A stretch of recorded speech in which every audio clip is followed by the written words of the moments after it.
Hello friends, मैं हूं मीनाक्षी सोनी आप सबके साथ। फ्रेंड्स, आज मैं अपनी वीडियो में बात करने जा रही हूँ लिव इन रिलेशनशिप के बारे में। फ्रेंड्स, जैसा कि हम जानते हैं कि इंडिया में भी वेस्टर्न देशों की तरह मॉडर्नाइजेशन का क्रेज़ बढ़ता जा रहा है। उसी प्रकार इंडिया में एक प्रचलन भी चला रहा है कि बिना शादी के लड़के और लड़कियां एक साथ रहने के लिए होते हैं, तो उसे हम एक नॉर्मल लैंग्वेज में लिव इन रिलेशनशिप कहा गया है। तो आज हम बात करने जा रहे हैं उसी लिव इन रिलेशनशिप के बारे में कि कानून के दायरे में वो लिव इन रिलेशनशिप क्या सही है, क्या गलत है। तो आइए जानते हैं कुछ ऐसे तथ्य हैं जो कि बताते हैं हमें लिव इन रिलेशनशिप के बारे में कि लिव इन रिलेशनशिप फर्स्ट में है क्या, और अगर यह सही है तो किस हिसाब से सही है, उसकी क्या क्या शर्तें हैं। तो आज हम इनके बारे में ही विस्तृत चर्चा करते हैं। तो फर्स्ट में मैं आपको एक बात बता देती हूँ कि आज से करीब 1.5 साल पहले यानी कि 6 मई 2018 को सुप्रीम कोर्ट ने एक जजमेंट दिया था Nandram versus state of Kerala के रिगार्डिंग। तो उसमें बताया था कि एक लड़का यानी कि एक लड़का और एक लड़की ने आपस में शादी की, और शादी के बाद में जो लड़का है उसने अपनी जो एज है वो 21 ईयर से कम थे, और लड़की अपनी 18 प्लस की जो एज है वो कंप्लीट कर चुकी थी। तो उसी दौरान जो है उनके लड़की के फादर ने केरला कोर्ट में एक पिटिशन दायर करी थी, जिसमें कि उन्होंने अपनी बेटी की कस्टडी मानी थी। यानी कि उस जो लड़का और लड़की वो साथ रह रहे थे, तो उन्होंने उस शादी को जो है माना नहीं, और ना ही वो लोग यानी दोनों वो लड़के और लड़की इस चीज़ को कोर्ट में प्रूव कर पाए। ना कोई उनके पास एविडेंस था, ना कोई मैरिज सर्टिफिकेट, ना कोई ऐसा फोटोग्राफ्स जिससे कि वो ये साबित कर सकें कि उन्होंने शादी की थी और वो शादी करके ही रह रहे हैं या एक साथ जैसे भी रह रहे हैं।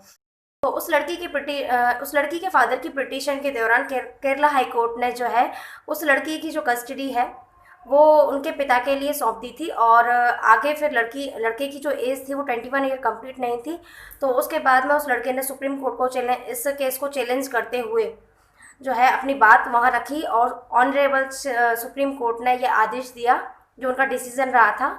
तो वो डिसीज़न में ये था कि अगर लड़का या लड़की अपनी 18 ईयर की एज कंप्लीट करती है और लड़का 21 ईयर की एज अपनी कंप्लीट करता है, तो वो लीगली साथ रहने के अधिकार रखते हैं। यानी कि सभी को एक अपने फंडामेंटल राइट्स मिले हुए हैं। उन्हीं फंडामेंटल राइट्स का सहारा लेते हुए ऑनरेबल बेंच ने ये निर्णय दिया था कि अगर कोई भी लड़का या लड़की यानी कि 18 साल से ऊपर लड़की या 21 साल से ज़्यादा का लड़का, एज जो उनकी लिमिट है वो उससे कम के नहीं, अगर वो इस एज से ऊपर हैं तो वो आराम से साथ में रह सकते हैं। अब क्वेश्चन यहाँ ये बनता है कि क्या शादीशुदा कपल्स ही रह सकते हैं क्या एक छत के नीचे, और कोर्ट के दौरान अगर क्या उनको कानून के दौरान क्या उनको गलत समझा जाएगा, या उनके ऊपर कोई अपराध बनता है, या उन्होंने कानून की नज़र में कोई उन्होंने अपराध किया है।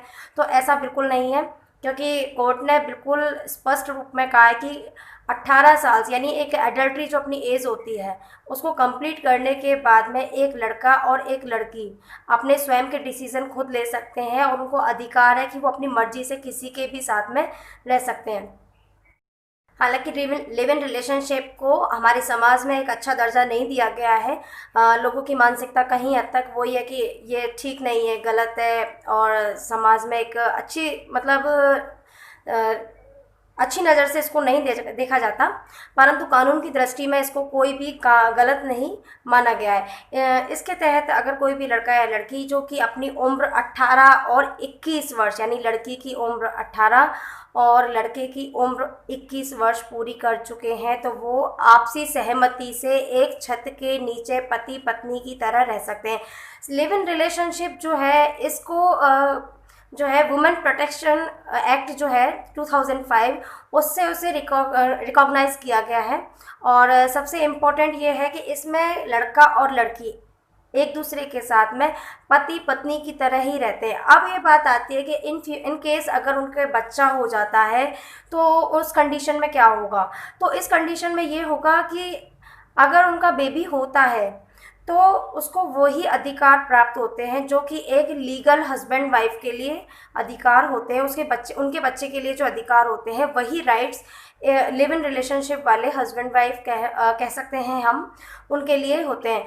प्लस अगर लिव इन में रहने के बाद में कोई भी लड़की अगर परेशान होती है या किसी लड़के से वायलेंस के शिकार हो रही है, तो वो डोमेस्टिक वायलेंस के अंडर जो है क्या है केस दायर कर सकती है। प्लस सीआरपीसी की 125 सेक्शन के अंतर्गत उसे भत्ता लेने का भी, जो अपना उसका मेंटेनेंस का खर्चा है वो लेने का भी उसको अधिकार वहाँ से मिलता है। सो फ्रेंड्स, आज हमने अपनी वीडियो में जाना कि क्या लिव इन रिलेशनशिप में एक लड़का और लड़की अगर रहते हैं वो सही है, कोई कानूनी अपराध तो नहीं है।